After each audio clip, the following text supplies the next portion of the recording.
Bismillahirrahmanirrahim. In the name of Allah, the most beneficent, the most merciful. Assalamu alaikum students. This is lecture number 12 of class 7th from PTB Urdu. This is your revision lecture and we read in this lecture page number 63 to 68. बच्चों ये हम revision अपने start कर रहे हैं जहाँ से आपका एनुअल टर्म स्टार्ट हो रहा है। ये वो चैप्टर है, इसकी हम रिवीजन करेंगे आज। सबसे ऊंचा ये झंडा हमारा है। सबसे पहले इसके ख़ास अल्फाज देखते हैं। आबोताब, चाको चौबंद, चाबुक दस्ती, हिलाल, अदबो एहतराम, पुरवकार, खुद मुख्तारी, तौहीन, सपूत, सैल्यूट।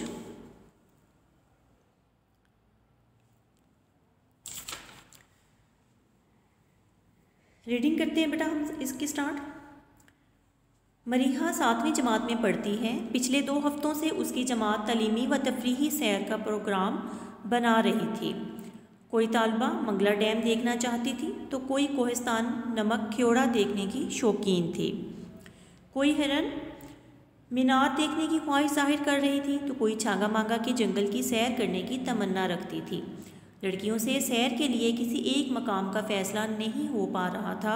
बिलाखिर सब तालबात ने फ़ैसले का हक़ अपनी प्यारी उस्तानी मिस मुमताज़ को दे दिया। मिस मुमताज़ ने कहा, प्यारे बच्चों,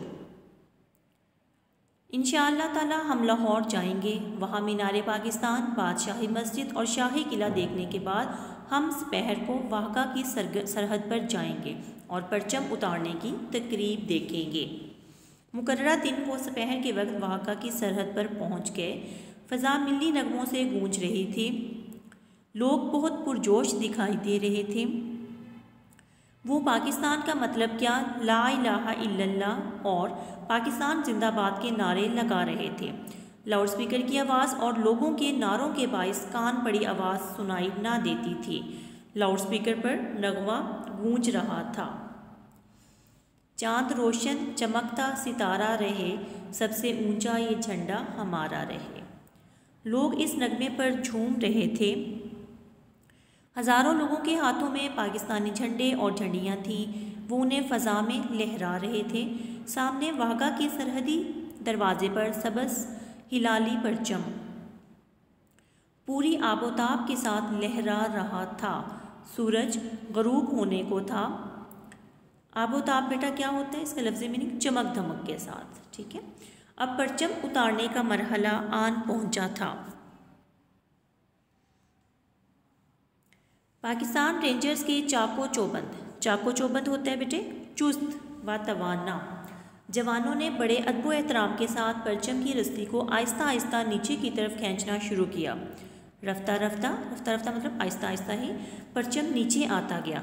जब परचम इतना नीचे आ गया कि इसे हाथ में पकड़ा जा सके तो पाकिस्तान रेंजर्स के जवानों ने कमाल चाबुक दस्ती होते बेटा हुनरमंदी या पूरी होशियारी और महारत के साथ परचम को तह किया, अदब के साथ ट्रे में सजाया और बावकार अंदाज में चलते हुए कमरे में चले गए।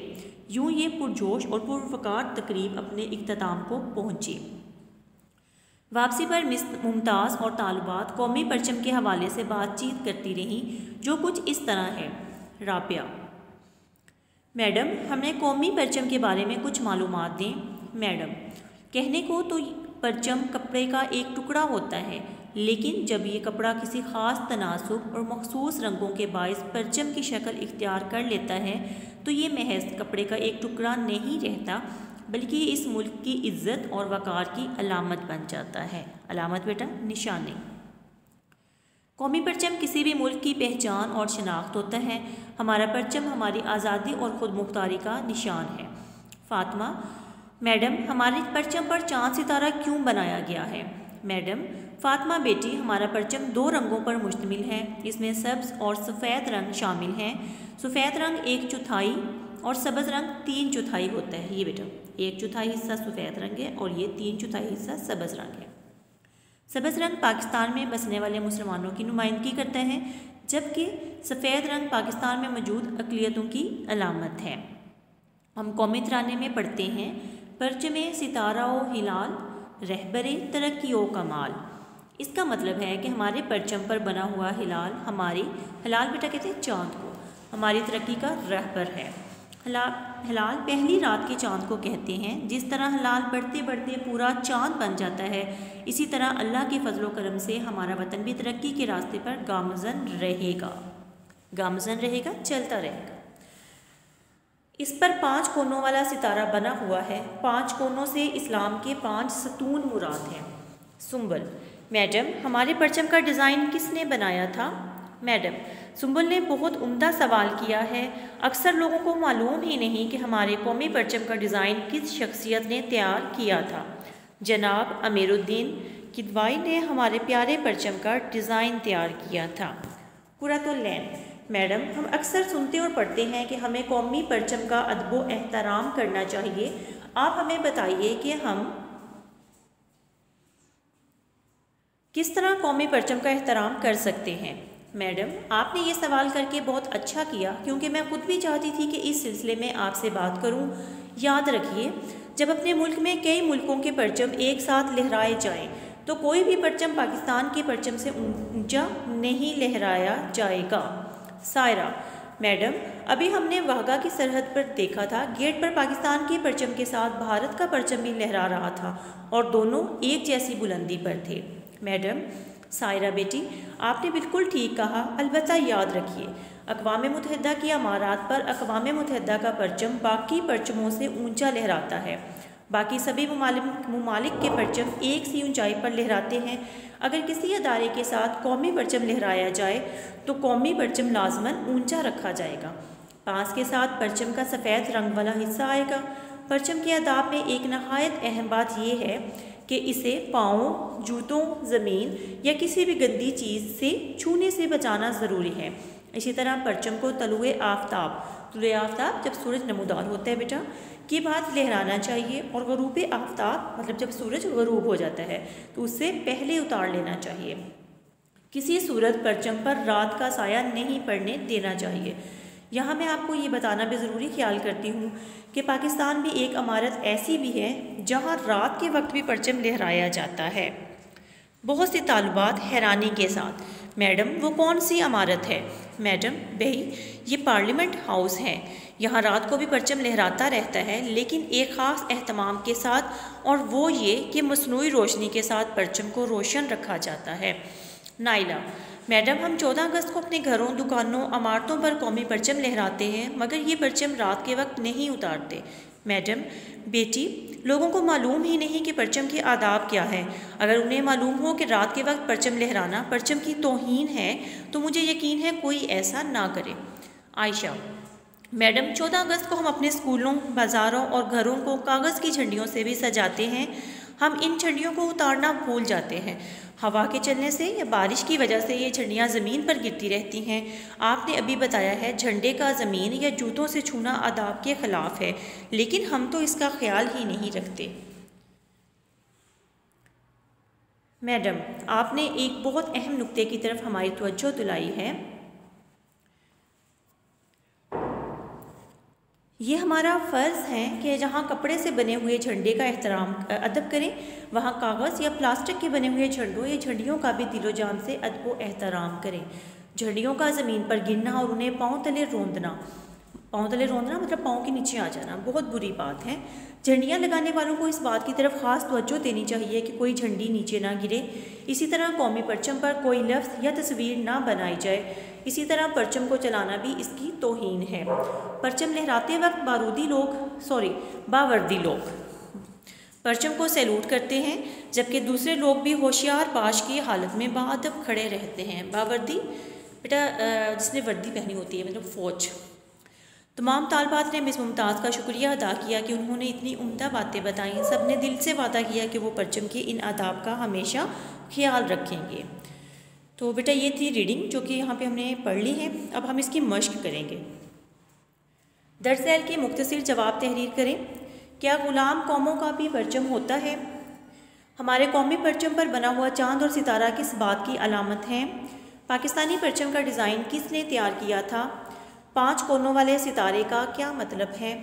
किस इमारत पर परचम को रात के वक्त मसनूई रोशनी की बदौलत रोशन रखा जाता है और रहबरे तरक्की व कमाल से क्या मुराद है। तो बेटा ये रिवीजन है, ये सब आंसर जो है आपकी नोटबुक पे हो चुके हैं, आपने इनको अगेन याद करना है और राइट करना है। नेक्स्ट है बेटा सवाल नंबर 2, दुरुस्त जवाब पर टिक का निशान लगाइए। तालुबात देखने गई, वाहगा की सरहद, सबज परचम पर सबज रंग होता है 3/4। हलाल कहते हैं पहली रात के चांद को, रात के वक्त परचम नहीं उतारा जाता पार्लियामेंट हाउस से। नेक्स्ट है बेटा सवाल नंबर 3, वाहिद की जमा और जमा के वाहिद लिखें। सवाल नंबर 4 है एराब की मदद से तलफ़्फ़ुज़ वाज़ह करें। सवाल नंबर 5 है इन अल्फाज के मुतज़ाद लिखें। सवाल नंबर 6 है जुमलों में इस तरह इस्तेमाल करने के मफ़हूम वाज़ह हो जाए। और सवाल नंबर 7 कौमी परचम के अदाब पर एक पैराग्राफ लिखें। तो बेटा ये सारे क्वेश्चन मश्क जो है ये रिवीजन है, आपने खुद से करनी है, ठीक है, ऑलरेडी ये आप लोग पढ़ चुके हैं। सवाल नंबर 8 है दी गई मिसाल के मुताबिक लफ्ज़ों को मिलाइए। तो क्या आएगा, इज़्ज़त व वक़ार, तरक्की व हलाल, सितारा व कमाल, दिलो जान और फजलो तफरी। नेक्स्ट है बेटा दिए गई मिसाल के मुताबिक जुमले बनाकर मुतशाबा अल्फाज का फ़र्क वाज़ह करें। जैसे बेटा ये अलम और गम, इसका मतलब क्या होगा, गम रंजो अलम ज़िंदगी का हिस्सा है, उन्हें सब्र से बर्दाश्त करना चाहिए। अलम इसका मीनिंग झंडा, हम हक़ व सदाकत का अलम बुलंद रखेंगे। यहाँ पे मैं मीनिंग लिख रही हूँ, आपने इनके जुमले जो खुद से करने हैं। हलाल जायज़, हिलाल पहली रात का चाँद, नुक्ता बारीक बात, नुक्ता निशान। नेक्स्ट है बेटा सवाल नंबर 10, इस सबक में एक लफ्ज़ हैरानी इस्तेमाल हुआ है। आमतौर पर लोग इसे हैरानगी लिखते और बोलते हैं, याद रखिए हैरानगी गलत है। तो यहाँ पे कुछ ऐसे अल्फाज दिए गए हैं जिनके आखिर में गाफ छोटी है, गी आता है। जैसे सादा से सादगी, पाकीज़ा से पाकीज़गी, संजीदा से संजीदगी, जिंदा से ज़िंदगी, बंदा से बंदगी, दरिंदा से दरिंदगी, बेचारा से बेचारगी वगैरह। तो देखिए कि जिन लफ्ज़ के आखिर में हे आती है, हम इनमें से हे को हटाकर गाफ छोटी ये घी का इजाफा करते हैं। वो अल्फाज जो हे पर ख़त्म नहीं होते उनकी आखिर में सिर्फ छोटी ये बढ़ाई जाती है, मसलन हैरान से हैरानी। तो बेटा ये आपने अब खुद से करना है आगे। दुरुस्त से, नाराज़ से, लाचार से, ख्वार से। जैसे दुरुस्ती, दुरुस्तगी, नाराज़ी, लाचारी और ख़वारी। तो बेटा आपने होमवर्क जो है वो आपका क्या है कि आपने इसको अगेन अच्छी तरह से पढ़ना है। और बेटा ये मश्क जो है ये आपकी रिवीजन है, तो इसको आपने खुद से कंप्लीट इस मश्क को अगेन सॉल्व करना है अपने रजिस्टर पे, ताकि आपकी पेपर्स की तैयारी अच्छे तरीके से हो सके। तो इसके साथ ही हमारा लेक्चर कंप्लीट होता है। सो स्टूडेंट्स टेक केयर, अल्लाह हाफिज़।